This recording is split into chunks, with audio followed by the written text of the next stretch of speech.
Does HIPAA guarantee that the family members can get information about it? No. That's only if you're on the HIPAA friends and family plan. And I knew you were going to use that, and I still wasn't ready for it. You're listening to the Help Me with HIPAA podcast, where HIPAA and humor collide to make learning fun. Your delightful hosts are Donna Grindle and David Sims. Relax, HIPAA help is on the way. Welcome to episode 397 of the Help Me with HIPAA podcast. My name is David Sims of HIPAA Firm SPs, and joining me is Donna Grindle of Pardon. Good afternoon, Donna. Hello!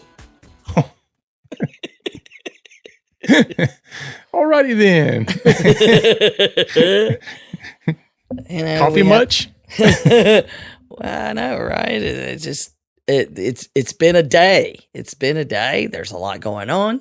We got a lot to cover, and there's still more that has to. I mean, there's stuff we can't even cover yet. Yeah, I know. Yeah, and we're going to get right into it today because of that. Mm-hmm. I mean, it's past few days have been a lot. And lots of changing. For the good so far, it seems. Yep. We'll go with it. So we'll go ahead and get into it. Before we do, want to say thank you to our donors and those to help keep us on the air. We appreciate it. So if you would be interested in doing that, head on over to helpmewithhipaa.com, and you will see right there where you can join the massively long list of people who donate. So don't get left out. Yeah. $5 a month. $5 a month. There you go. Yep.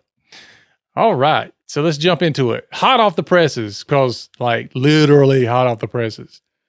Yeah, I had finished the notes when that came out, and I had to add more. So the hot off the presses, it hit the AP wire. It hasn't even gone everywhere yet. I just stumbled on it with one of my alerts, you know. The headline is, Feds promise to trim backlog of healthcare investigations. And you were like, huh? Yeah. Which ones? Are you talking fraud? Or are you talking this?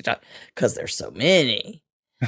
But the article, it's really a very, very brief, that points out something that, you know, we just discussed a couple weeks ago, that OCR is a little busy. Yeah. And that the numbers we reviewed were from 2021, and we knew there was more 2022. Mm-hmm. And in it, we learned that more than 51,000 complaints came to them. 51,000. That's substantially more than the 30-something thousand we were talking about. All right. Anyway, the net of it is, in the last 5 years, the number has grown, the number of complaints, just complaints, 69% over the last 5 years. Wow. And they do make note that it can take years to investigate. Mm-hmm. These are things we already knew. But then they added in order to change things up and try to deal with this and reduce that multiple year effort and those kind of things, and hopefully add some more teeth into enforcement, which they're under a lot of pressure to do. Yep. They're going to reorganize the office. What? Like moving desk around? I know. Everybody pick your chair up. Musical chairs. The office will keep a dedicated division to investigate HIPAA complaints with a focus on the growing segment of cybersecurity breaches. Mm-hmm. So that says, they're saying complaints, but then they say cybersecurity breaches, which to me says that that's including the investigations to the large data breaches and some of these other things. Because the small breaches come in on complaints. The large breaches, they land on somebody's desk all by themselves. They just fly right over it. But then we'll have 3 new divisions that focus on policy, strategic planning, and then enforcement. Mm-hmm. So you have investigations. So policy, strategic planning, get that. They're under a lot of pressure to do a lot of things because they're supposed to implement recognized security practices. They're supposed to give advice on all of the, all these things that are going on, issue guidance, set, a lot of stuff. Strategic planning, because there's a ton of conversation about what they can change in HIPAA. We've also discussed some of those ideas that are out there to entice you a little bit more by, hey, if there's ideas like, well, you'll get paid more if you can prove that you're doing the work you're already supposed to be doing under the law. But okay, I get it. And then, but the enforcement piece, it's kind of like, okay, we're going to do our investigation. And then if we think that things went wrong, we're going to pass that off to somebody else. Yeah. Sign me up.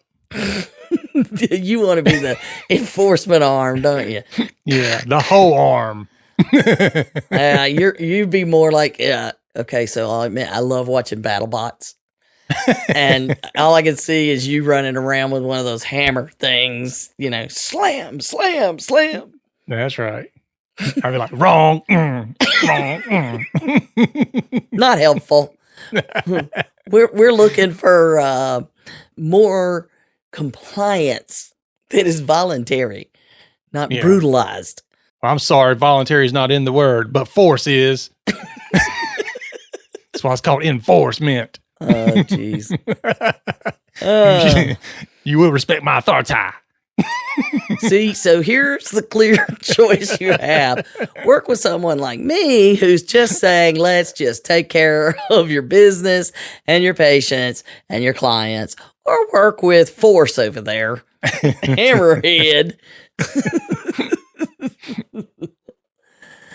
But there is a quote from Director Rayner that says, this structure will enable OCR staff to leverage its deep expertise and skills to ensure that we are protecting individuals under the range of federal laws that we are tasked with enforcing.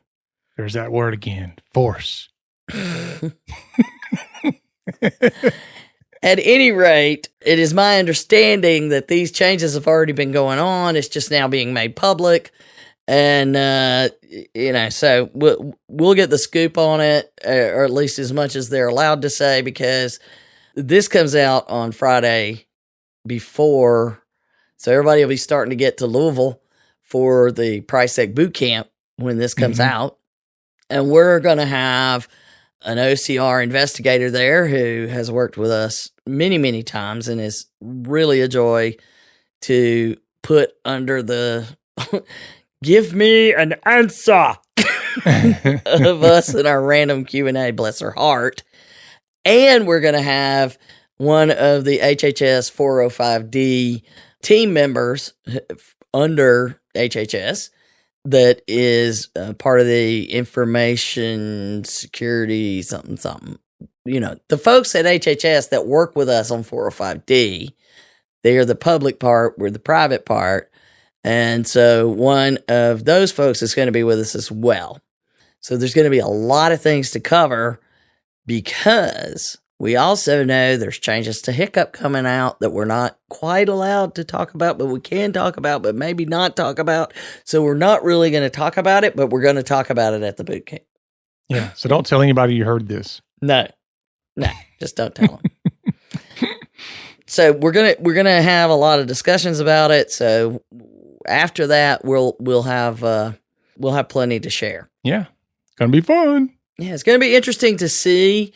I mean, they clearly, sometimes you do have to streamline things, and a reorg is the way you do it. I've done that many times, but it'll be interesting to see how all of this meshes together. So we'll be watching it, and don't worry, we'll keep you up to date on what we know whenever we know it. Yep. Now, the other was your story you brought to the table, your article, which you just slid in over the weekend for me. I'm always there to help you out. I know, right? So you go ahead, because it was in the Channel Partners CRN. magazine. Yep. So this came in, and the title of it was CISA Leader Tells MSPs that Cyber Insurance Market Fueled the Rise in Ransomware. So right off the bat, I'm like, you don't say. And how long did it take you to figure that out? So that's what they were talking about is that, CISA's executive director, Brandon Wells, he spoke at the Right of Boom, a security-focused IT conference, which, all the boom stuff came out, I guess, a year or two ago? Everybody started using the term. Yeah. At least that's when it crossed my radar. Yeah, Josh Corman, when he was on the podcast with us, that he was consulting with CISA, and he dropped that left of boom and right of boom. Yeah. So I had to map it out because I wasn't sure what side I was standing on. But what if you're in the boom? Yeah, that's still right of boom. Yeah.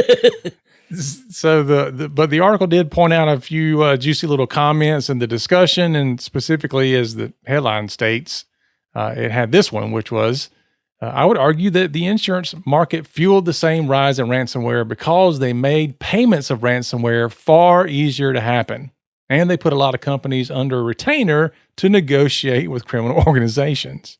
Yeah, and we know that happens. Mm-hmm. And I personally know, back in the beginning, right around the time, it's like shortly after OCR dropped the guidance that said, by the by, ransomware is a data breach that must be investigated. I had just had conversations before that came out with folks, and they were talking about, well, it's just easier to pay and insurance covers it, so why not? Mm-hmm. Well, how many times have we talked about these hackers or ransomware groups? They find out what your policy is and how much it will cover, and then they know what to go after. So, I mean, that's what Gary told us, when he was on with us, and he's like, yeah, I'm trying to tell them how broke we are, and all they do is hold up a copy of the policy. I know. I was like, first of all, video chat, awesome. Yeah. So did insurance help the rise of ransomware? I would say absolutely yes. And I think we knew this way before now, and it's finally, they're just finally going, okay, fine. Yeah, but I don't even know. I mean, what would people have done if they didn't have insurance, particularly in those earlier parts of it where everybody was just paying? Mm-hmm. If you didn't have insurance and you get hit with 20 grand or 100 grand or whatever, well, would you many folks wouldn't be able to stroke a check. Yeah. So I don't know. I don't know. Yeah, I don't know either. The insurance for it, I don't know. Maybe the insurance shouldn't cover the cost of the ransomware payment as much as it's covering maybe the cost of fixing all the issues that led up to it, or something like that. I don't know. It doesn't necessarily cover the fixing it costs.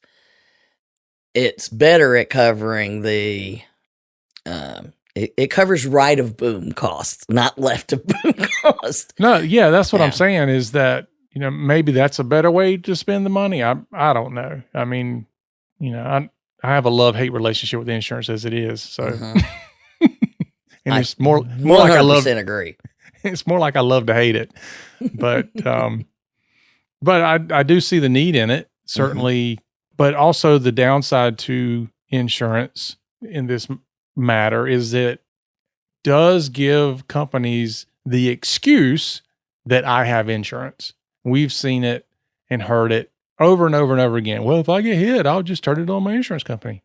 There's no sense in me spending the time to do a formal privacy and security program. That's why I have insurance. I'm not going to do cybersecurity because I got insurance.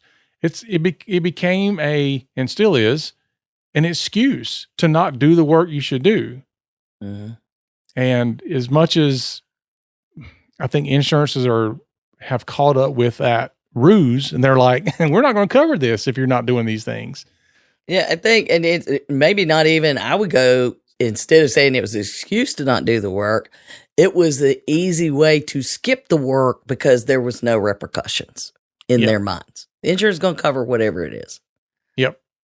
So it's a necessary thing. I think having insurance for is like having anything else that you're insuring your business for, any kind of catastrophe or whatever. But yeah, if the question is, did it fuel the rise in ransomware? Did it fuel the rise in how much people were asking for in ransomware payments? Absolutely it was. It hasn't been that long ago that you and I were doing a HIPAA boot camp, and we would show what the asking payment was for ransomware, and it would be like, $30,000 or something like that. Nowadays, $30,000, they would laugh at that. Mm-hmm. Yeah, for a large organization, because guess what? They get in, they look at all your info now. Because before, they would just go, pick a number. You know? It'd be more like $1 million. I remember some of the first ones that come out, and you probably remember too. They pop up on your screen, and it'd say, need $300 in Bitcoin. Mm-hmm. $300 was pretty much the ransomware payment, Yeah. No, not anymore. My, how time flies when you're having fun. If only they had a real job.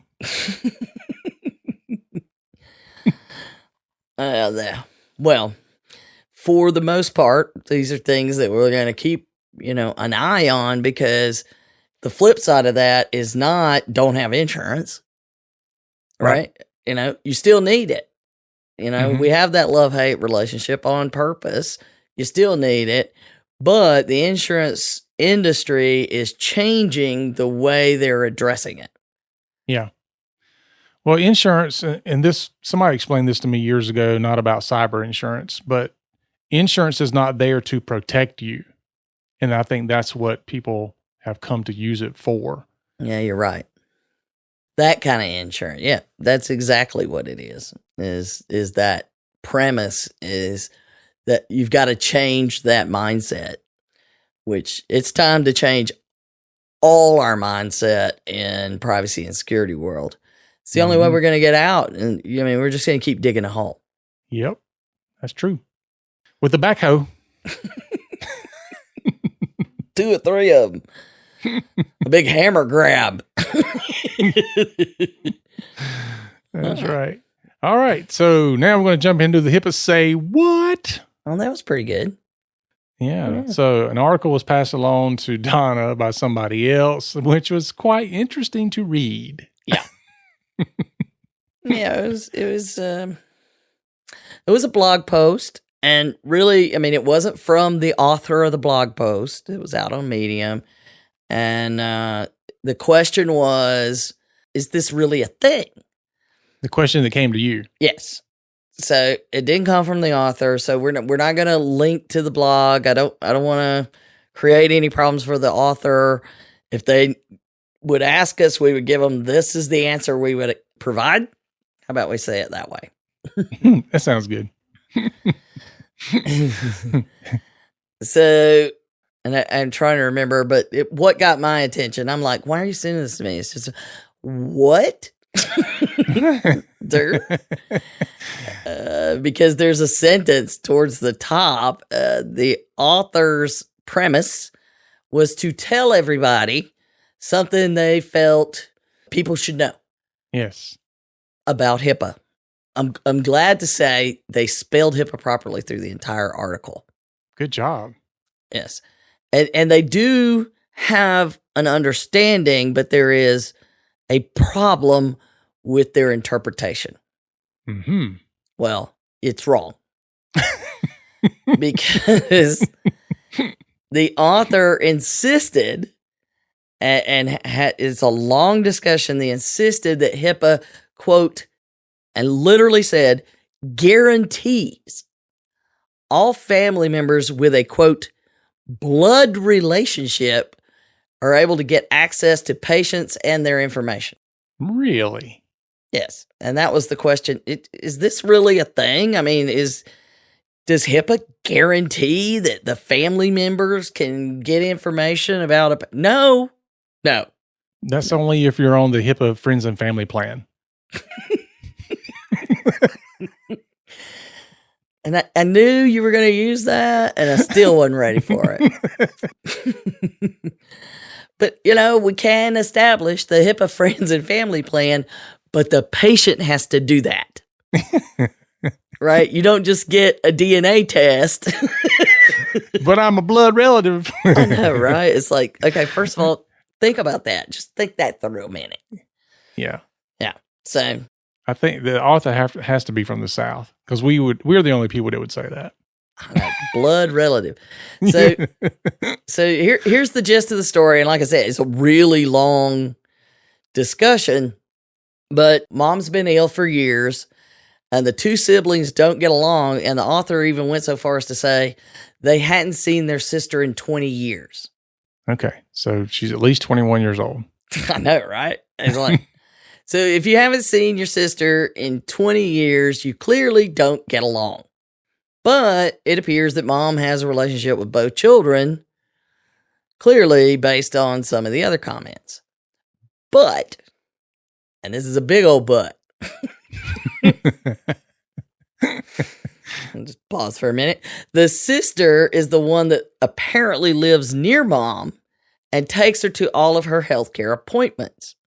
Okay. Okay. All right. So the sister then is what we would consider under our world the primary caretaker.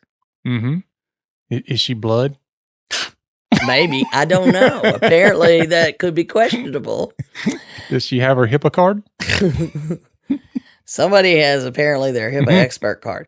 So, but the thing is, the other thing that's clearly pointed out is that there is no power of attorney over mom's affairs.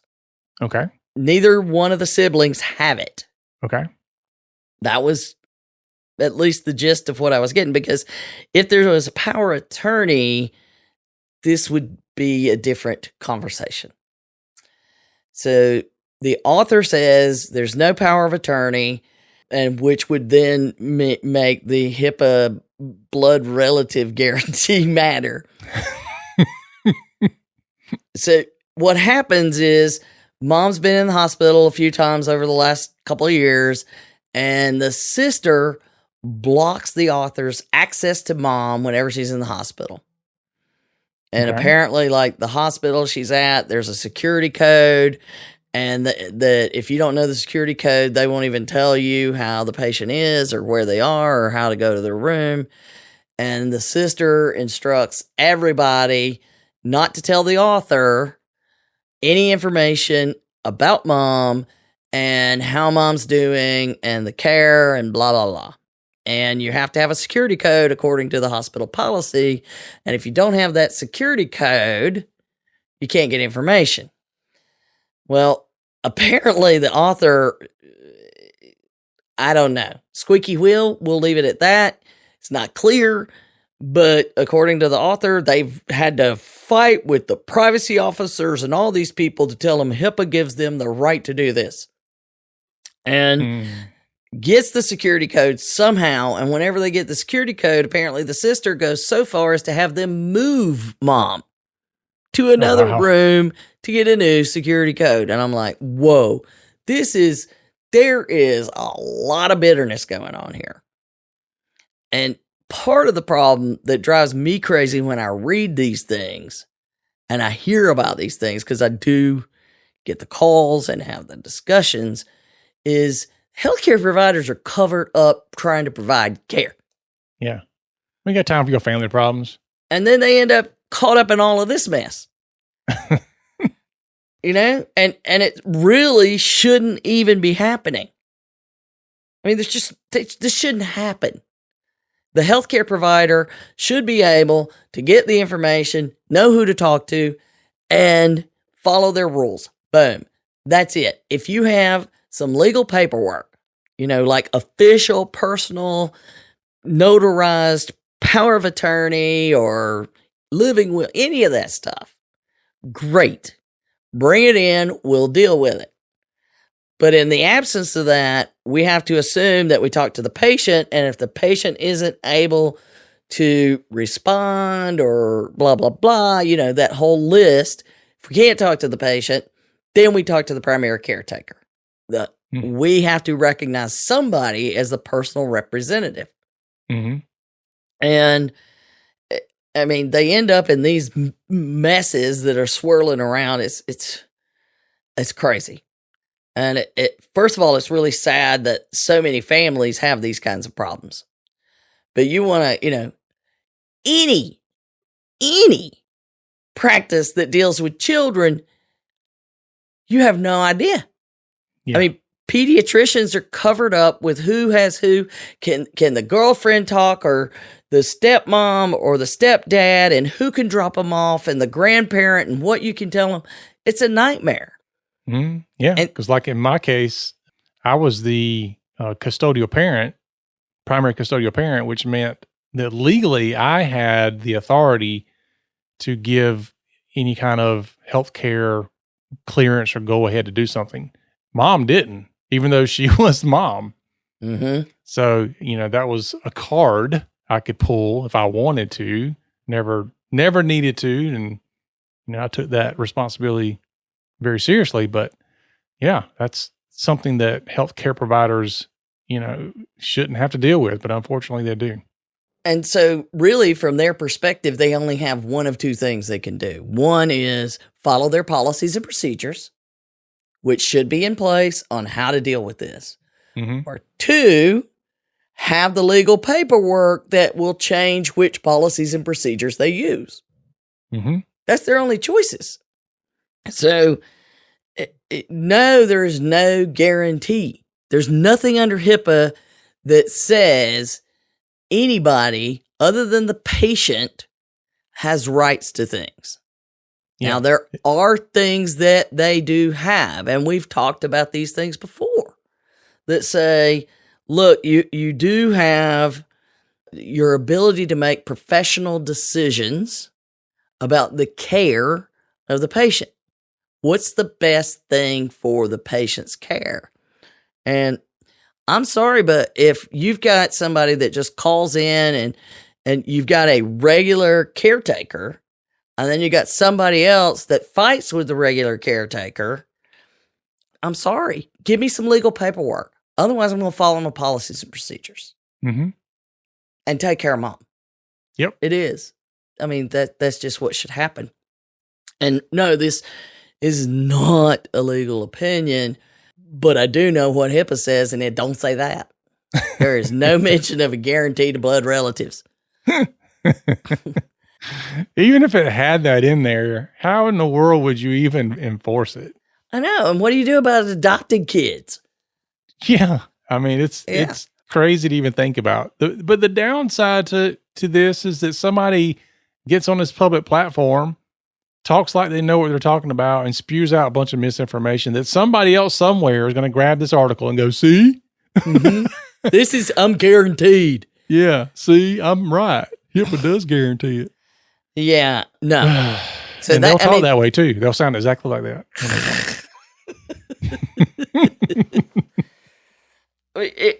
And it's not that I get that the author is troubled by this and they have problems, and yes, but the problem is yours and your family.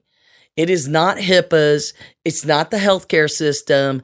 It is your problem. And if people are following the legal policies and procedures, and there's nothing else to communicate any other legal, because we're talking about what does the law say? Mm-hmm. And OCR did provide, there's a link, we'll put the link in there about sharing health information with family and friends, which I would love to go to that article and just drop that out there. But I'm not gonna, because it's not my monkey, not my circus. I'll do it. Because I'll be the enforcer. Oh, jeez, here we go. Should have never even given him the idea. But I can tell you, and even from personal experience, the importance of making sure that you've communicated to your healthcare providers. what it is you want. Because mom could solve this. Mom could solve it right away by providing a directive, but it appears that maybe mom has issues, where that's not possible, or mom chose not to deal with it, or has no idea. I don't know. That's, again, not our problem. The bottom line is, what does HIPAA guarantee? HIPAA guarantees rights to the patient. Yeah, period. It's called patient right of access. Well, and we're used to that. Not blood relative right of access. But as they point out, it's up to, in their guidance, which is really, really helpful to use, it is literally, you either have legal paperwork or the healthcare provider has to determine what's relevant to share and who to share it with. That's it. If they don't have directive from the patient, now the patient can say, here's what I want done. And unless there's some major problem with that, where there's this, some concern about abuse or any of those other things, there should be policies and procedures what to do. There are authorities that it's their job to take care of that. But for the most part, it's up to the patient. And if the patient has no directive, then we have policies and procedures to determine who the personal representative is. I even have a flow chart for that. Would you be surprised, David? I would not be surprised. On how to determine who's the personal representative and where to use your professional judgment. Yes, I do have a flow chart for that. And I get very excited, and people look at me like I got 5 heads. Okay, so what does HIPAA cover? Because this came in a whole nother question that was posed to the Help Me with HIPAA podcast Twitter page from a blogger asking, and these kind of go together, on what is really covered and what are the patient's rights. So the question I got was about, we just, another thing I'm glad that we talk about a lot of things. Mm-hmm. Another thing we just talked about in our spitballing web tracking, because we couldn't come up with a title, that we talked about these tracking and understanding and knowing and doing proper risk analysis and all those kind of things. And they were asking, with the Google Analytics, is it possible that you would need a BAA, and is data flying around, blah, blah, blah. And my answer to them was, first you have to determine, are you even dealing with PHI? Mm-hmm. Well, actually, first you have to determine, in that case, are you dealing with a covered entity or a HIPAA business associate? Because if you're not, nothing matters. Well, it ain't PHI anyway. It's just healthcare information. Yeah. Because as you say, go ahead, you've got this down, and I fumble it every time. Because not all healthcare information is protected health information. That's right. I should copyright that. All protected information is healthcare information, but all healthcare information is not protected health information. That is true. So that's the second thing is it somebody that should worry about it? Second is the data that we're dealing with, does it fall under PHI? And if I've now determined, yes, they should worry about it. Yes, it is PHI. Now I have to sit down and figure out, what am I going to do about it? And my point is, you look at that tracking stuff. I mean, you and I've seen this for years, and we really just we have enough to worry about. But in theory, now I'm not saying this is a flat out, let's be clear. In theory, this could happen, which is why you do a risk analysis, is to ask that question about the impact and the likelihood. But in theory, it's possible that something in the URL, which obviously is included in a lot of the tracking things, and the IP address, could be combined to make PHI. Yep. So, that being said, I have to figure out, do I have that scenario or could I have that scenario? And if I could have that scenario, then, now what do I do? Is it something that we address? And at that point, we say, okay, HIPAA applies and we need to worry about the confidentiality, integrity, and availability. We need to have BAAs. Let's figure out what we're going to do. And then and only then do I need to do it. And there's a whole conduit thing that could apply, but you got to figure that stuff out and all of that. But let's make sure we should even worry about it before we get to that point. Conduit, whole different ballgame.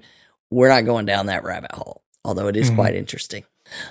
But then you get to, and again, I've got a link to it so you can easily see that here are the patient's rights under HIPAA. And I do want to point out that on this page, it clearly states your information cannot be used or shared without your written permission unless this law, and they're talking about HIPAA, allows it.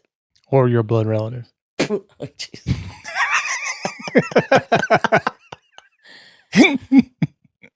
So this is the net. We'll give you a link so you can share it with others.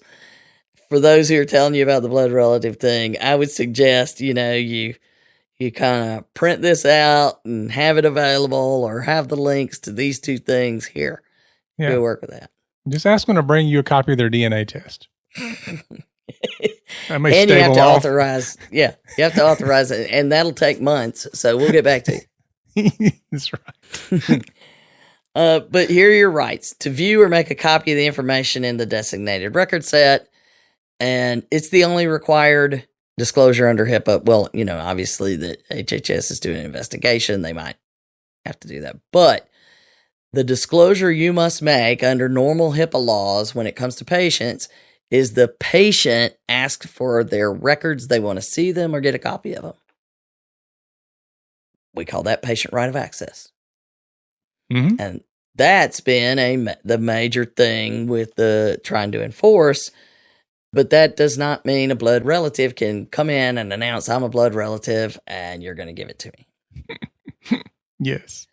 And then we have the amendments, as we call it, clause, where you can ask to have a correction made to your PHI. Now, they are not required to make the change, but if they turn you down, you can say that I want my request documented in my record. Okay. But that's the patient or their personal representative. So that'd be like if I'm a smoker and they put that in my record and I say, I do not want you to put that in my record. And they go, tough. I've literally had that case. Literally had that case where somebody was in the doctor's office, asked if they smoked. They said yes. Later, call and ask, will you take that off my record because I'm applying for health insurance, for life insurance, and I don't want that on there. No. You should have lied in the beginning. I know. We're not doing it. No. You definitely don't want us to put your request on your record along with it. Yeah. Have your blood relative call us. So there's that. The amendment request. We know that. The get information on how your information is used and disclosed. That's called the Notice of Privacy Practices. We've all talked about that many times. If you've never read one, you should. Yeah. Decide if you want to allow your information to be used and disclosed for the entity's fundraising or marketing communications. So you may get some and you say, look, I don't want to hear any more about this. Take me off your list. You're allowed to do that. You can request restrictions to who can use or disclose your information. Again, though, there's always the case there that the healthcare provider is allowed to use their professional judgment.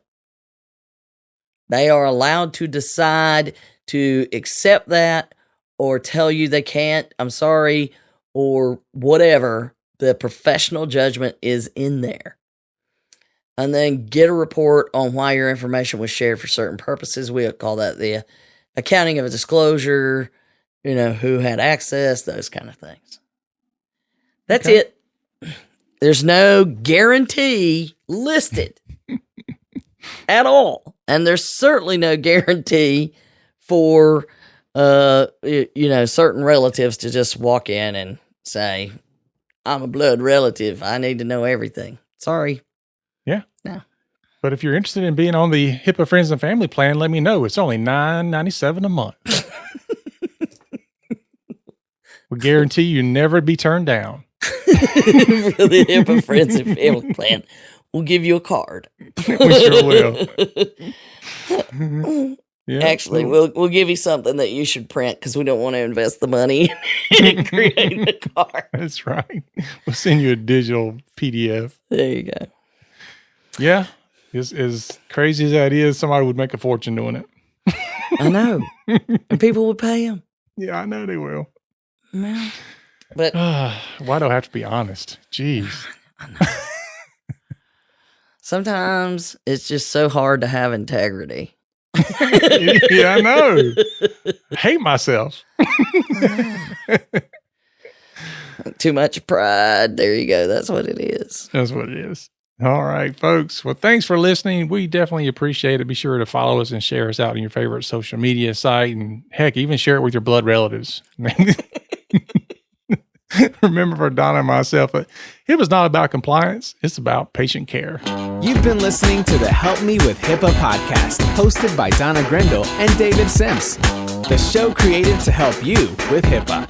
For more information or to ask us a question, visit our website at helpmewithhipaa.com. Neither Donna Grindle or David Sims are attorneys, and they do not offer binding legal advice concerning regulatory compliance.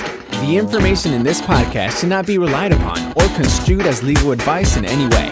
Consult your attorney for legal advice concerning compliance with HIPAA regulations.